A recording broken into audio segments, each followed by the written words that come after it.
અમેરિકામાં વધુ એક ગુજરાતીની મોટેલ વિવાદમાં ઘેરાઈ છે. કેલિફોર્નિયામાં આવેલી મલ્ટિપલ મોટેલ 6 પર અમેરિકન માતાપુત્રીએ દેહ વેપાર ચલાવવાનો આરોપ લગાવ્યો છે. તેમાં સેન લ્યુઇસ ઓબિસ્પો સિટીમાં આવેલી એક મોટેલનો પણ સમાવેશ થાય છે. લોસૂટ ફાઇલ કરનારી મહિલાનો એવો દાવો છે કે તે પ્રેગ્નન્ટ હતી ત્યારે તેની સાથે આ મોટેલ્સમાં જબરજસ્તી દેહ વેપારની પ્રવૃત્તિ કરાવવામાં આવી હતી, જેના કારણે તેની દીકરી સી સેક્શન દ્વારા અધૂરા મહિને જન્મી હતી અને હાલ તે સેરેબ્રલ પાલ્સી જેવી અસાધારણ બીમારીથી પીડાઈ રહી છે.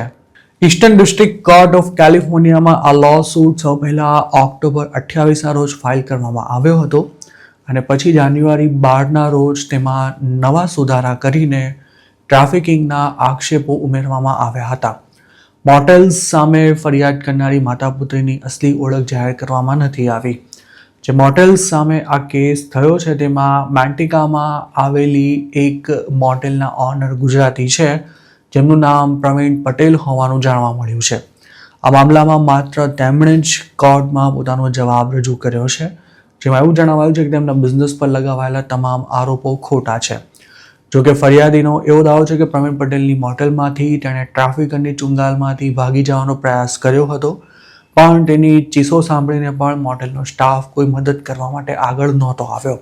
તેણે ફાઇલ કરેલા લોસૂટમાં એવું પણ જણાવાયું છે કે મોટેલના ઓનર તે જ પ્રોપર્ટીમાં રહેતા હતા અને પોતાની મોટેલમાં શું ચાલી રહ્યું છે તેની પણ તેમને સારી રીતે જાણકારી હતી. ફરિયાદી દ્વારા એવો આક્ષેપ કરવામાં આવ્યો છે કે મોટેલ 6ની ફ્રેન્ચાઇઝી મોટેલ્સની માલિકી ધરાવતી G6 હોસ્પિટાલિટી LLC પોતાની મલ્ટિપલ લોકેશન્સ પર આવેલી મોટેલ્સમાં ચાલતી ટ્રાફિકિંગની પ્રવૃત્તિને અટકાવવામાં નિષ્ફળ રહી હતી અને મોટેલનો સ્ટાફ પણ આ પ્રકારની ઇલીગલ એક્ટિવિટીમાં સામેલ હોવા છતાં પણ તેણે કોઈ પગલાં નહોતા લીધા. ફરિયાદીનો એવો પણ દાવો છે કે સમગ્ર અમેરિકામાં આવેલી મોટેલ 6 અને સ્ટુડિયો 6માં વર્ષોથી આ પ્રકારના જ ગોરખ ધંધા ચલાવાય છે. જોકે G6 હોસ્પિટાલિટીએ પોતાના પર લાગેલા આક્ષેપોનો કોર્ટમાં હજુ સુધી કોઈ જવાબ રજૂ નથી કર્યો. જે 5 મોટેલ સામે લોસૂટ ફાઇલ કરાયો છે તેમાં એક મોટેલ કાયમ માટે બંધ થઈ ચૂકી છે. લોસૂટ ફાઇલ કરનારી માતા દીકરીએ વળતર સ્વરૂપે અનિશ્ચિત રકમની માંગ કરવાની સાથે મેડિકલ કોસ્ટ અને બેદરકારી બદલ ડેમેજીસ પે કરવામાં આવે તેવું કોર્ટને જણાવ્યું છે. લોસૂટમાં જણાવાયા અનુસાર વિક્ટિમને તેના કથિત પ્રેમી દ્વારા જ દેહ વેપાર માટે મજબૂર કરાઈ હતી.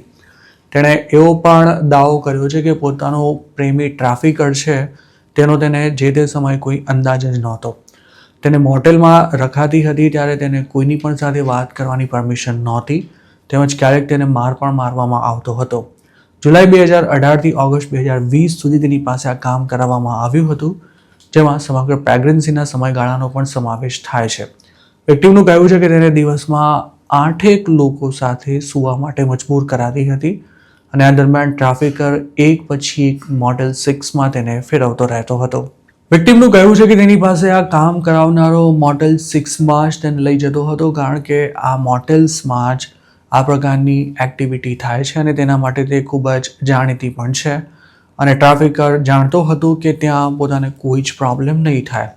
લોસૂટમાં કરાયેલા આક્ષેપ અનુસાર મોટેલ 6 નિયમિત ધોરણે અને જાણી જોઈને ટ્રાફિકર્સને રૂમ ભાડે આપીને કમાણી કરે છે, તેમજ તેમને કોઈ વિક્ષેપ ન થાય તેનું પણ ખાસ ધ્યાન રાખવામાં આવે છે.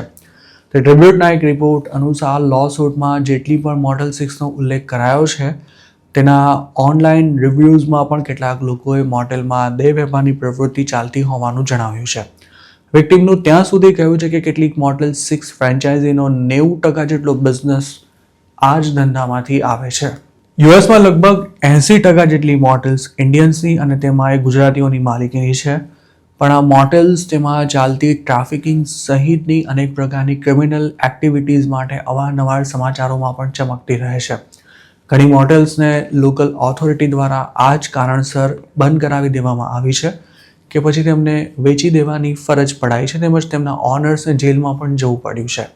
હજુ 10 દિવસ પહેલાં જ વર્જિનિયામાં તરુણ શર્મા અને કોશા શર્મા નામના ઇન્ડિયન પતિ પત્ની દ્વારા ચલાવાતી મોટેલ રેડ કાર્પેટ ઇન પર રેડ કરી FBIએ 5 લોકોની ધરપકડ કરી હતી. આ મોટેલમાં પણ ટ્રાફિકિંગ સહિતના ગંદા ધંધા ચાલતા હતા. ઇન્ડિયન્સની કેટલીક મોડલ્સ તો અમેરિકામાં એટલી બધી બદનામ થઈ ચૂકી છે કે સ્થાનિક લોકો તેમનાથી એ હદે ત્રાસી ગયા છે કે તેઓ આ મોટેલ્સને બંધ કરાવી દેવા માટે રજૂઆતો કરી રહ્યા છે.